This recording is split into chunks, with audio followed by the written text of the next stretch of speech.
terkait perkembangan perkara dugaan tindak pidana korupsi, memasukkan buku atau daftar khusus untuk pemeriksaan administrasi.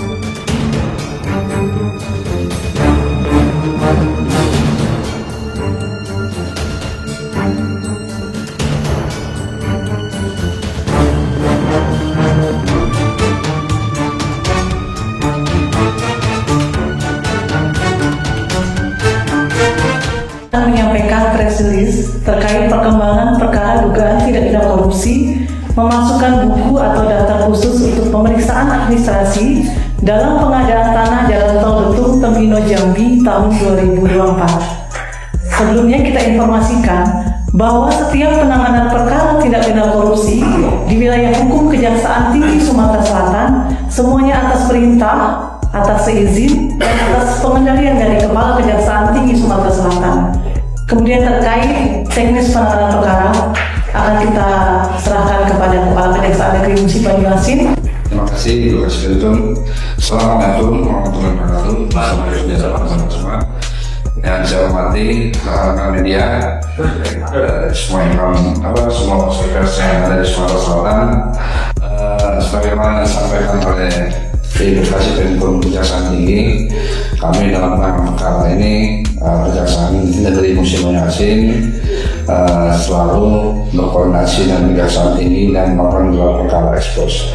Sebagaimana dalam rilis kasus pertama kami di Kejaksaan Negeri Mumba pada tanggal 6 Februari 2025, kami telah menetapkan 2 orang tersangka, yaitu pertama HA selaku Direktur PT SMB, yang kedua AM selaku pihak mantan dari BPN Mumba yang mengurus dokumen untuk meminta ganti rugi pengadaan tanah jalan tol Betung Tembino Jambi tahun 2024. Nah, dalam diskusi pertama itu rekan-rekan media saya sampaikan kami juga menaikkan penyidikan untuk pengelolaan kebun di luar HGU tanpa IU yang seluas 900 hektar, yang sekarang perkembangan perkaranya sedang dalam koordinasi dengan pihak BPKP.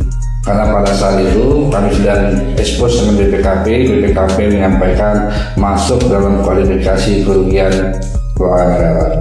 Nah, pada hari ini Senin tanggal 10 Maret 2005, tim penyidik Kejaksaan Negeri Musi Banyuasin dibantu tim intel Kejaksaan Tinggi Sumatera Selatan dan tim intel dari Kejaksaan Negeri Palembang dan dibantu oleh Kasiop Kejaksaan Tinggi Sumatera Selatan melakukan upaya paksa untuk melakukan pemeriksaan sebagaimana ada surat perintah membawa tersangka yang ditandatangani oleh Kajari. Selanjutnya terhadap tersangka HA langsung dibawa ke Kejaksaan Tinggi Sumatera Selatan.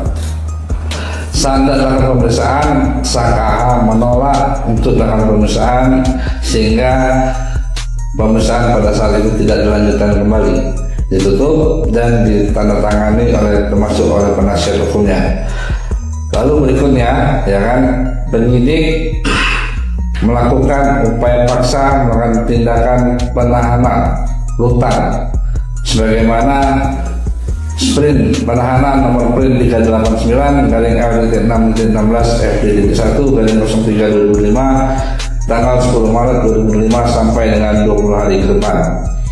Nah, ditahan di rutan kelas 1A Pajak Palembang.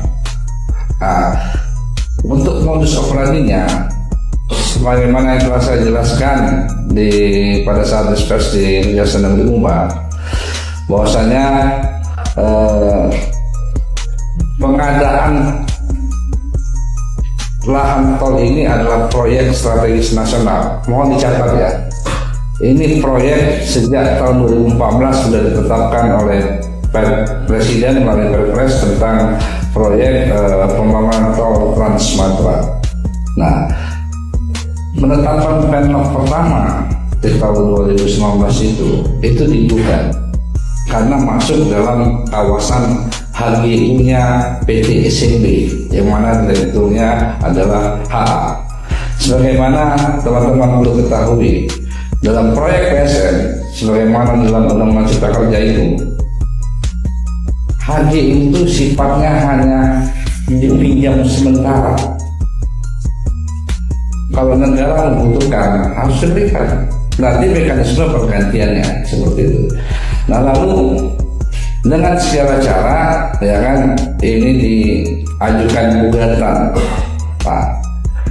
2 tahun berikutnya ada gugatan, dan pada saat Pemkab kalah, ya, di hari saya bilang masih batas upaya hukum itu dicabut sehingga gugatan ini inkrah. Lalu terbitlah Penlok kedua tahun 2024. Nah, terbit Penlok kedua ini trase tolnya itu lebih luas dari trase tol yang pertama. Nah, trase tol yang lebih luas ini sudah dikeluarkan oleh pihak BPN daftar nominatifnya. Siapa pihak yang bakal diganti Rukia, ya kan?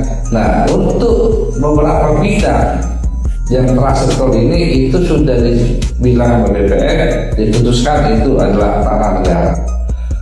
Nah, modusnya adalah ya kan PT SMB melalui HA. Pertama, HA memerintahkan AM yang ditahan untuk melakukan sanggahan pertama. Dibawalah bukti-bukti dokumen yang bukan di tempat situ. Padahal AM ini adalah orang yang sejak dulu tahun 2006 dia kasih kumpulan sana. Lalu dibilang sama BPN ini bukan dasar kepemilikannya. Lalu diupayakan lagi dengan segala cara ya kan untuk meminta pergantian tol masuk di dalam daftar nominatif pergantian tol.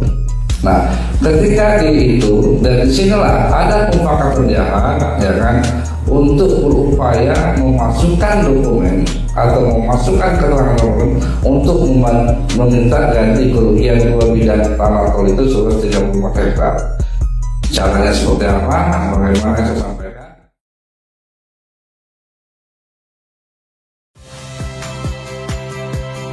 Saya Rahmat Ibrahim. Saksikan program-program Kompas TV melalui siaran digital, pay TV, dan media streaming lainnya. Kompas TV, independen, terpercaya.